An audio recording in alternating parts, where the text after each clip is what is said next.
わずか9歳で異星人にさらわれた男がいた。地下施設で彼らに何らかの処置を受ける。やがて謎の文明が存在すると言われる月面の基地に送られることになった。だがその男は知る由もなかった。20年もの間、奴隷として働かされることになろうとしているとは。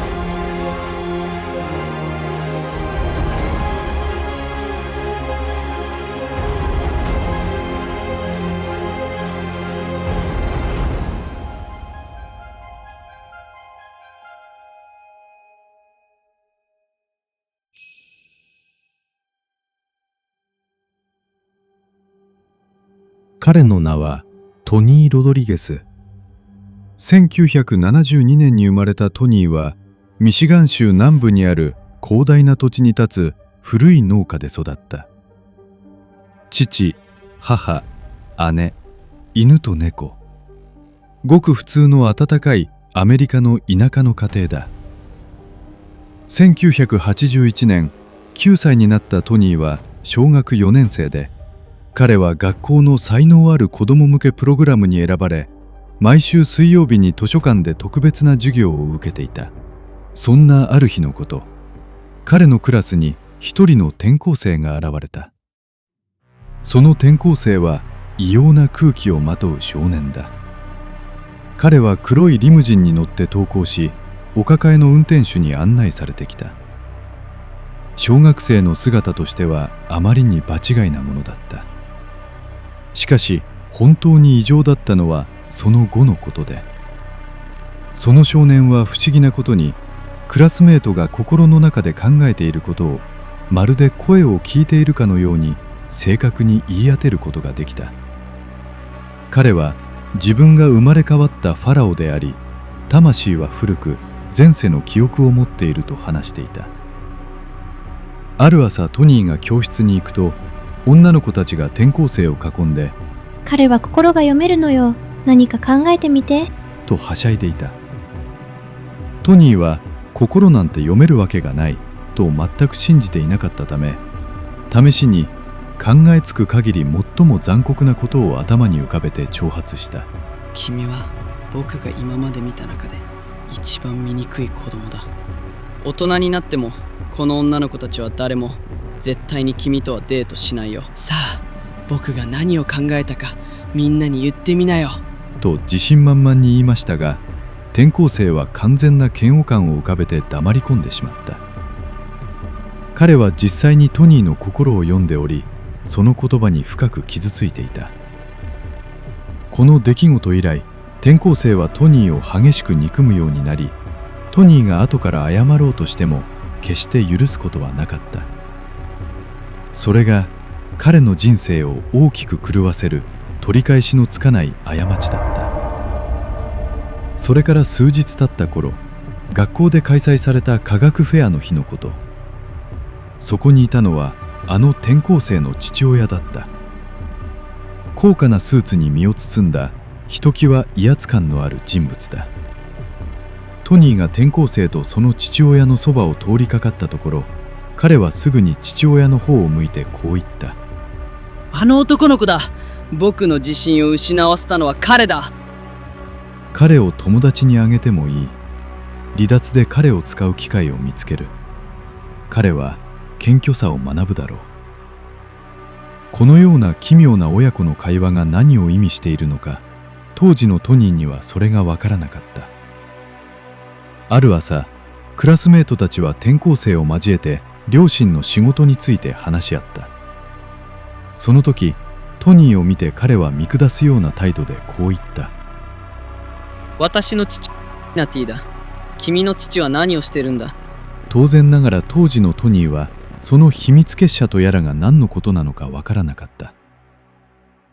こうして彼は自分の息子を侮辱したトニーへの報復として、彼を秘密宇宙プログラムの被験体として差し出すことを決めたのだ。1981年のある夜、トニーはけたたましい電話のベルの音と全身を包む静電気のような感覚、そして空から降り注ぐまばゆい光の中で何度も目を覚ました。やがて青い光の玉が部屋に飛び込んでくると、隣の寝室からは母親の悲痛な叫び声が聞こえてきた。私の子をどこに連れて行くの？再び彼が目を覚ますと、ベッドの傍らに奇妙な生物が立っていた。最初はいたずら好きのお父さんだと思った。しかしその顔に触れた瞬間、それが冷たくてザラザラした小さなグレイエイリアンだと気づき、恐怖で凍りついた。トニーはあっという間に体を麻痺させられ、フードをかぶった3体の爬虫類型エイリアンに毛布の中から引きずり出された。そして光の玉に溶け込むようにして瞬く間にどこかに連れ去られてしまった。そして彼が目を覚ましたのは、見知らぬ石造りの丸い部屋にある手術台のようなテーブルの上。意識が朦朧としていたトニーだったが、彼の心に湧き上がってきたのは恐怖ではなく、なんと有頂天になるほどの喜びだった。彼は両手を広げて大興奮で叫んだ。イエーイ！君たちが本当にいるって知ってたよ。みんな君たちを必要としてるんだ。僕たちが宇宙で一人ぼっちなのかみんな知りたがってたんだよ。彼は自分が人類を代表してファーストコンタクトを果たし、世界中にこの大ニュースを伝える英雄になるのだと本気で信じ込んでいた。しかしエイリアンたちは全くの無反応だった。背の高いグレイと背の低いレプティリアンたちは、まるでロボットのように黙々と機械の準備を進めているのを見て、さすがに怖くなってきたトニーは、僕を傷つけるの？と尋ねると、頭の中にテレパシーで声が響いた。いや、いくつかテストをするだけだから大丈夫だ。やがて背の高いグレイたちが部屋を出ていくと、小柄なレプティリアンが部屋に入ってきた。このレプティリアンは他の無機質なグレイたちとは違い、とても愛想がよくユーモアのセンスがあり、トニーに得意げにブルース・リーのモノマネまで披露して笑わせた。このレプティリアンはどういうわけかブルース・リーの存在を知っていて大ファンだった。嬉しくなったトニーはすっかり心を許し、こう質問した。どこから来たの？宇宙船の中にいるの？ここは地下基地だ。地球人への主なメッセージは、音楽が最悪だってことだね。私も君と同じで仕事で来ているだけで、毎日自分の星に帰るんだよ。彼は冗談を交えながら気さくに教えた。そしてグレイたちが戻ってくると、レプティリアンはトニーの目を見て、とても重要な提案を切り出した。君の許可をもらわなきゃいけないんだ。僕たちの仕事を手伝ってくれないか？君の意識を20年間だけ借りたいんだ。そんなの絶対無理だよ。家族がいるし、お母さんやお父さんの元に帰らなきゃいけないから、そんなに長く留守にはできないよ。いやいや、違うんだ。君を時間を遡って戻すから。君が終わった時にはほんの数分しか経っていないことになるんだよ。明日の朝、いつものように目を覚まして、今日やった素晴らしいことを全部家族に話せるんだ。この言葉を聞いたトニーは完全に説得されてしまった。何しろ自分は地球の善良な人々を代表してファーストコンタクトをしているのだと信じて疑わなかったからだ。何か大きなことの一部になり人類の役に立てるのならと彼は誇りを持って、もちろん手伝うよと承諾してしまった。しかしその直後に待っていたのは彼が想像していたようなヒロイックな冒険ではない。トニーはテーブルの上に寝かされ、空気を抜かれて体に密着する黒いラバーシートで覆われていた。心配することは何もないこと。どうせ全てを覚えていないだろう。トニーの意識はそのまま頭の奥へと吸い込まれるように消えていった。こうして無邪気で純粋だった9歳の少年は、ここから20年間に及ぶ長く過酷な秘密宇宙プログラムのクローン兵士としての生活へと足を踏み入れることになった。この秘密宇宙プログラムとは何なのか説明しましょう。シークレットスペースプログラムを略して通称 SSP とも呼ばれている。地球上の公的な国家活動とは完全に切り離され、独自の科学技術と政治体系を持って宇宙へ進出したとされる離脱文明の総称である。私たちがニュースで見る NASA や JAXA の活動は SSP の視点から見れば一般大衆向けのプレゼンテーションに過ぎず、その裏側では数十年あるいは100年以上前から太陽系全域に及ぶ巨大な社会構造が構築されていたと言われているものである。これは単一の組織ではなく、複数の異なる目的を持ったグループによって構成されていると語られている。この SSP には複数の派閥が存在すると言われているが、トニーの体験と深く関わっているのはダークフリートと呼ばれる組織。ダークフリートとは、第二次世界大戦後にナチスドイツの一部勢力が離脱し、地球外の存在との協力関係の下で築き上げたとされる独自の宇宙艦隊であり、社会構造である。彼らは宇宙空間に巨大なコロニーを建設し、そこで必要な労働力として人間を奴隷として使ったと言われている。そしてこの非道な仕組みを支えていたのが二重&バックと呼ばれるシステムだ。直訳すると、20年行って戻る。強制的に選ばれた人間を20年もの間宇宙で働かせるというもので、任務が終わると年齢対抗技術で体を元の年齢に戻し、記憶をすべて消去して連れ去った、まさにその瞬間に送り返されるという驚くべきシステムである。そしてトニーが次に目を覚ましたのは、まるで1950年代の映画に出てくるような古い病院のベッドの上だった。トニー・ロドリゲスによれば、この場所はカリフォルニア州の陰陽圏にある医療施設だ。この場所は巨大な海軍航空兵器ステーションに隣接している施設。そこにはトニーと同じ年頃の者たちが何人かおり、そこには赤毛で背の高い一人の医者がいた。お母さんのことは覚えていますか？いいえ、お父さんのことは覚えていますか？いいえ、兄弟姉妹はいますか？いいえ、神を信じますか？はい。まあ、それは私たちがやります。君はこれのために生まれてきたんだ。時々不快な思いをすることもあるだろうが、このプログラムを無事に終了した人は他にもたくさんいる。君も最終的には無事終了するだろう。君は作りたてのクローンだから過去の記憶はないんだ。そう告げた。これから特別な仕事に就くための訓練を受けるのだと説明した。その訓練とは学校の勉強とは全く違うものだった。図形や記号を使った IQ テストのようなものや、奇妙な映像を延々と見せられるという不思議なテストの連続。トニーたちはここで来る日も来る日も施設が求める適性があるかどうかを見極められていた。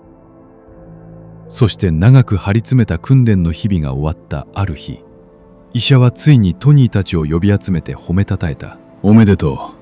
君たちは無事にプログラムに合格したよ。こうして彼らは超能力部隊としての適性を認められ、いよいよ本格的な任務へと旅立つ準備が整った。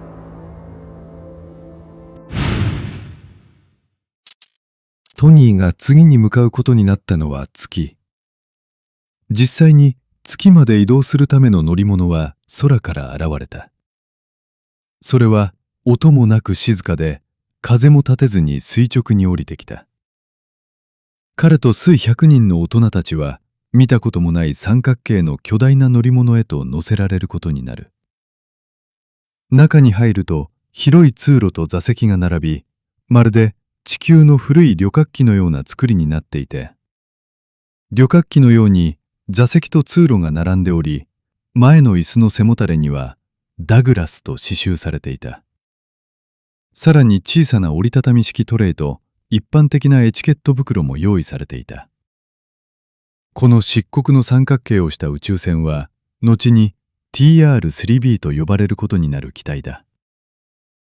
月までの移動時間はわずか30分から1時間ほどで、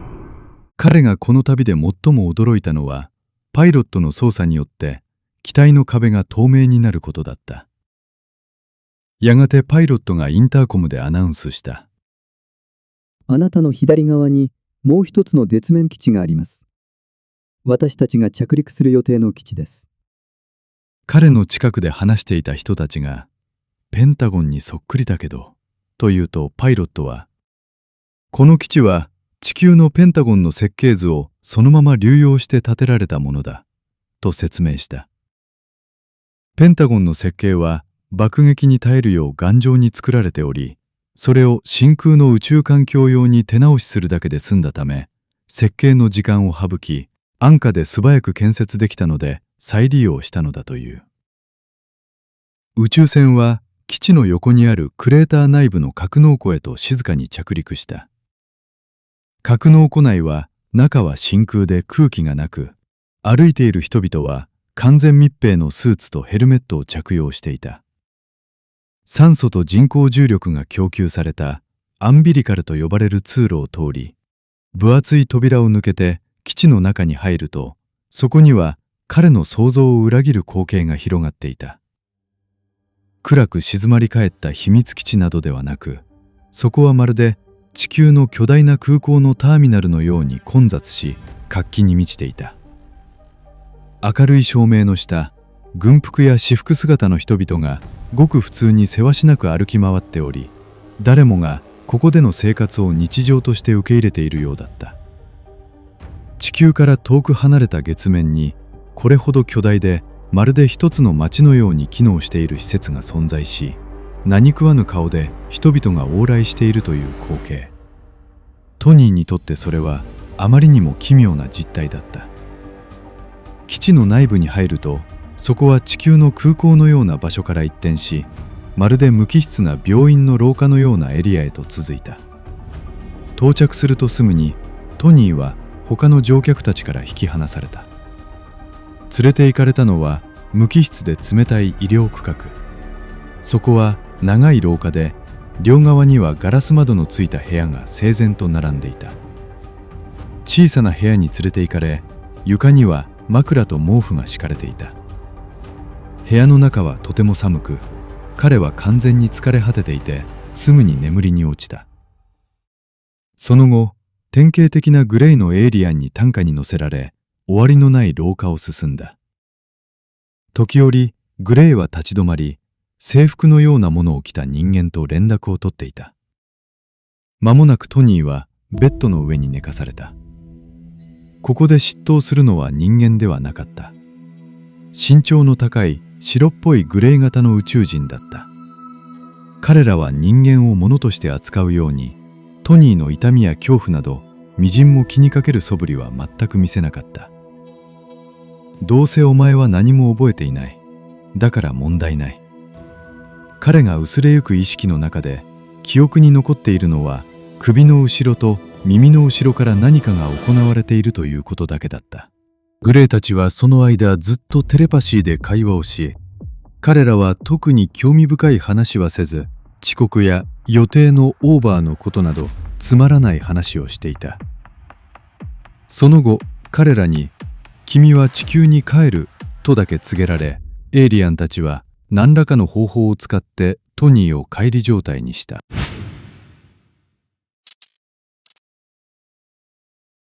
月面基地での処置を終えた後、トニーは一時的に地球に戻されることになる。それは出発時と同じ飛行船で、地球のカリフォルニア州イン・ヨーケーンと名の付く地域の施設に戻され、そこから軍の地下深くを走る超高速列車に乗せられ、モンタナ州を経由してペギーという女性の運転でワシントン州シアトル近郊の島にあるファームと呼ばれる一軒家に連れて行かれることとなった。そこで約2週間というわずかな期間を過ごした。ここでは奇妙な儀式が行われていたという。農場に到着して数日後、トニーはそこにいた他の2人と共にリビングルームに連れて行かれた。そこには祭壇があり、その後ろにリチャードと名乗る男が精巧なヤギの頭のマスクをかぶって立っていた。また別の夜には大人たちが白いローブと仮面を身につけて集まり、奇妙な儀式が行われていた。ある夜には特殊な粉末を入れたワインを飲み、男たちがラテン語のような呪文を唱えながらお香を振り回すという儀式だ。この特殊な何かが入ったワインが幻覚を引き起こし、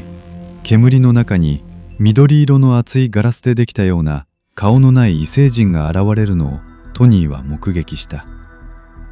そこに集う人たちはその異星人と交信しようとしていたようだ。この農場は単なる家ではなく、カルト的で異様な儀式を行う場所だった。残念ながらこれ以上ここで説明することができないが、ここで行われていた異様な光景は悪魔崇拝の儀式であったと言わざるを得ない。そしてトニーはここからまた別の場所へ移送されることになる。1983年初め、トニーはプライベート機に乗せられ、南米ペルーのジャングル奥地にあるプエルト・タワンティンスーヨーという四季が暮らす未開の村に到着した。トニーの所有権はずっとアメリカ側にあり、ペルーの組織は一時的に貸し出されていた。それはリース契約のようなものだった。ここで彼は組織の飛行機に乗せられ、特殊な薬を投与されて潜在意識にアクセスするようになり、この村では超能力者として利用された。彼がどのように超能力を利用されていたのか説明しましょう。それは服を運ぶフライトに同乗し、リアルタイムでルート上の危険を透視してナビゲートするためだった。彼ら以前に悪天候が原因でコロンビアの山中に飛行機を墜落させてしまったことがあった。そのため飛行中に前方に嵐がないか、あるいは着陸予定の空港に警察が待ち伏せしていないかをトニーの透視能力を使ってその場で確認したかったのだ。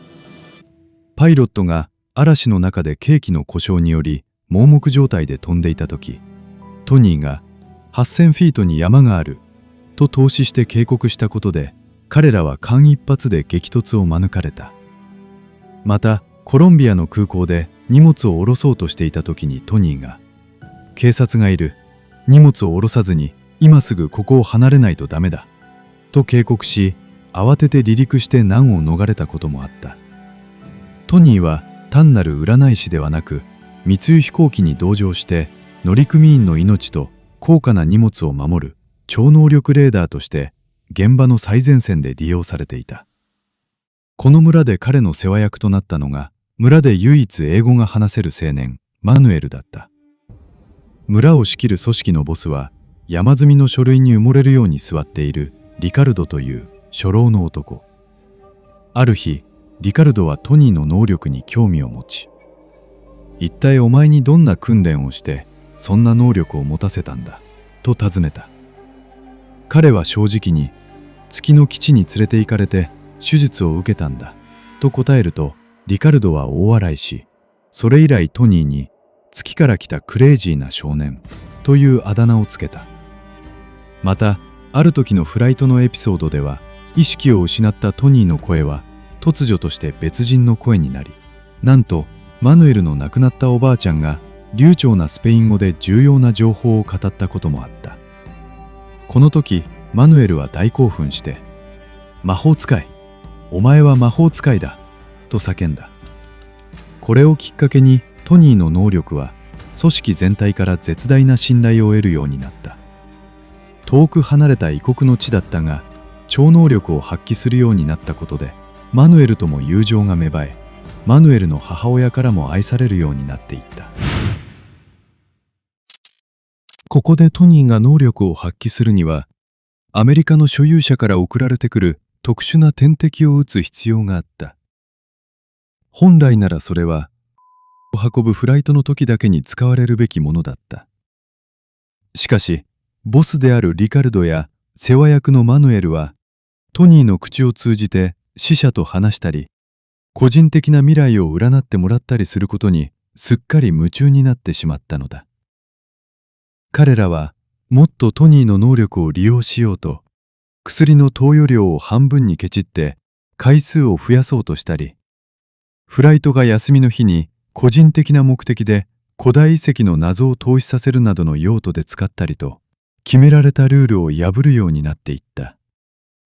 そんな無茶な薬の使い方にトニーの体は悲鳴を上げていた。トニーは激しい副作用を起こし、どんどん体調を崩していった。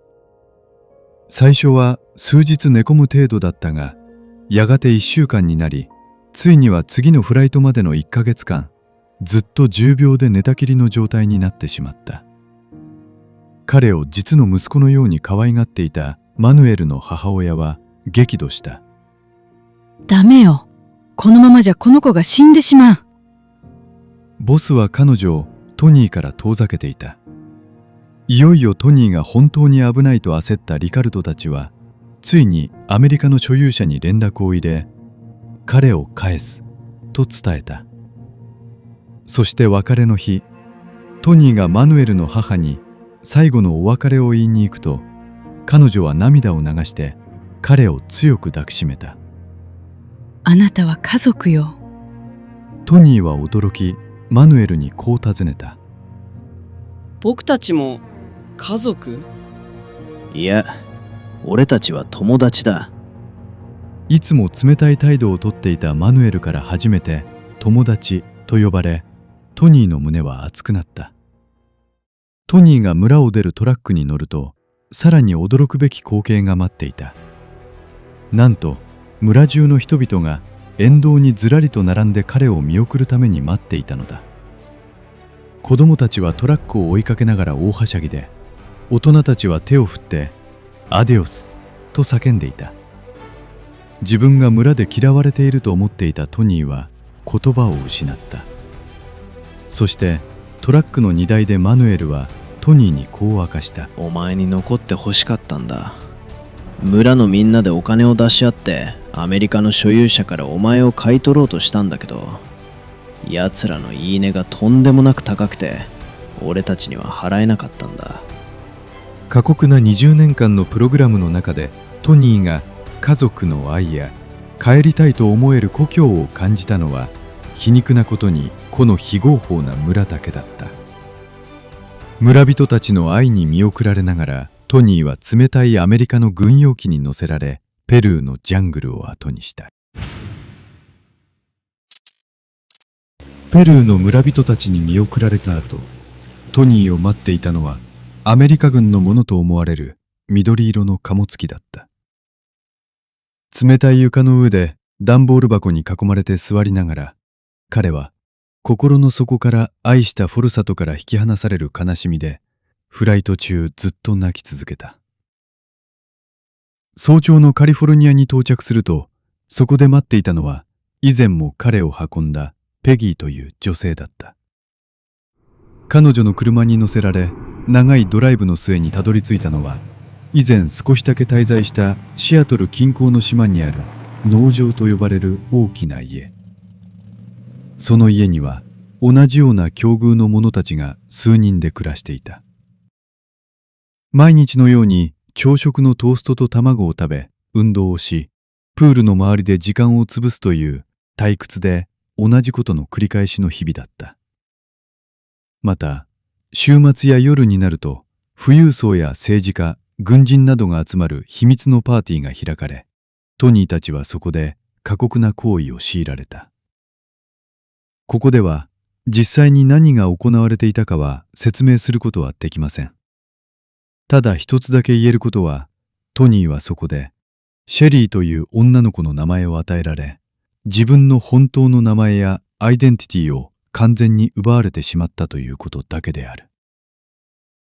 ここでの生活は1985年の秋から1988年の夏までの約3年間に及び、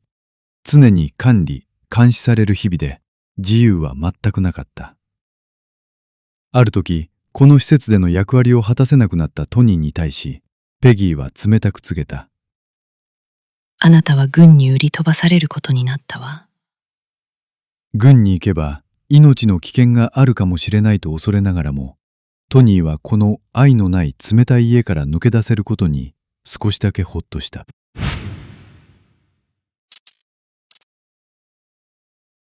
ある夜、ペギーの車で大型スーパーの裏の駐車場へ連れて行かれると、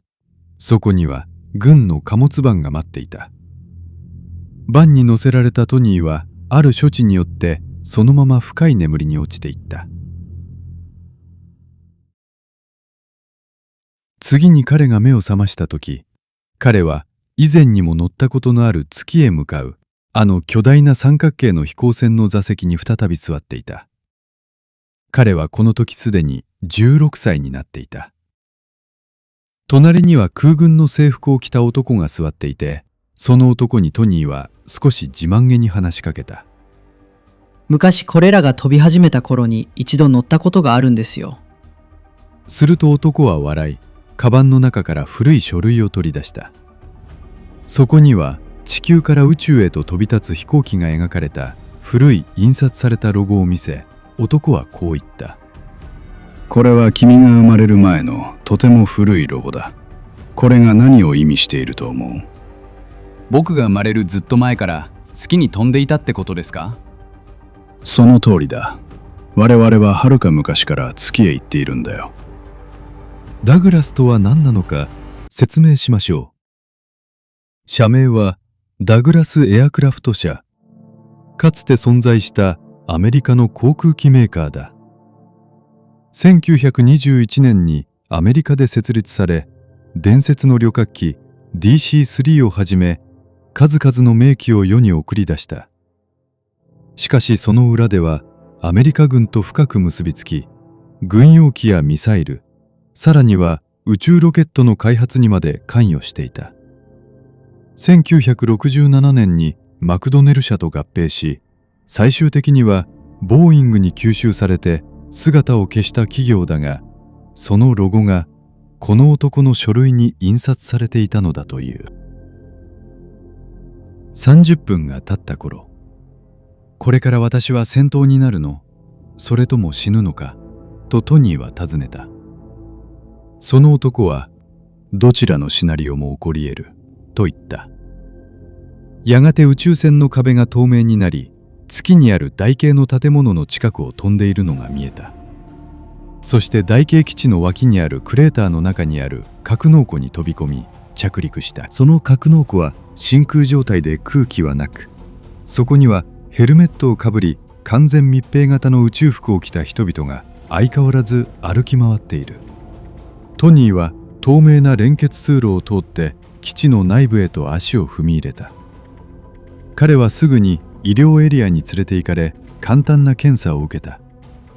彼はその後、孤独な環境の中で奇妙な教育を受けることになる。彼が連れて行かれたのは、まるで大学のコンピューターラボのような薄暗い部屋だった。そこを仕切っていたのは、背の高い真っ白なエイリアンたちだ。トニーは特殊なコンピューターの前に座らされ、頭を固定された状態である映像を延々と見せられる。それは戦いにおける選択を迫るテストだ。例えば映像の中で仲間がいじめっ子に絡まれている映像だ。トニーが逃げるや平和的に解決するという選択肢を視線で選ぶと、それは間違いだと判定される。正解は常に立ち向かうことだった。そして何より仲間のために自らを犠牲にすることだ。見事に自己犠牲を果たすと、映像の中では盛大なパレードが開かれ、英雄として称賛される。これを繰り返すうちに、トニーの心には、いつか自分も立派に自己犠牲を果たして、皆に褒めたたえられたいという不思議な感情が芽生え始めていた。これは人間の逃げるという本能を完全に消し去り、恐れを知らない戦闘本能を強制的に植え付けるための洗脳プログラムだった。そんな教育が続いたある日、トニーと同年代の仲間たち十数名が集められ、小さな飛行船で月の別の施設へと移動させられることになった。到着したのは明るく巨大な体育館のような場所だ。彼らは厳しい顔をした軍人からボタンのついた小さなスプレー缶のような装置を渡されて、こう告げられた。この先の扉の向こうで脅威に遭遇したら、これを使って仲間を守れ。そして重い扉が開くと、そこは砂が敷き詰められた巨大な闘技場だった。頭上の明るい照明の奥からは、彼らを見下ろす観客たちのざわめきや心ないヤジが聞こえる。さらに反対側の扉が開き、現れたのは地球の生き物とは似ても似つかない巨大なアリのような昆虫型エイリアンだ。身長はおよそ3メートルにも及ぶほどでかい。その巨大な昆虫がじりじりと距離を詰めてきた。その時、刷り込み教育を受けた一人の仲間が勇敢にも前へと飛び出した。彼は教え込まれた通り、自らの身を挺して装置を作動させ、見事に巨大な脅威を退けた。観客席からは割れんばかりの歓声が上がり、生き残ったトニーたちはその後すぐさま医療ベッドが並ぶ別の部屋へと移され、食事と真新しい紺色のジャンプスーツを与えられた。彼らは月での高度な医療技術によって勇敢だったあの仲間も無事に命を取り留めたと聞かされ、胸をなで下ろした。こうして月での奇妙な最終テストを乗り越えたトニーたちは一人前の部隊として認められた。そして次なる目的地、過酷な環境が待つ赤い大地、火星へと旅立つ準備を整えることに。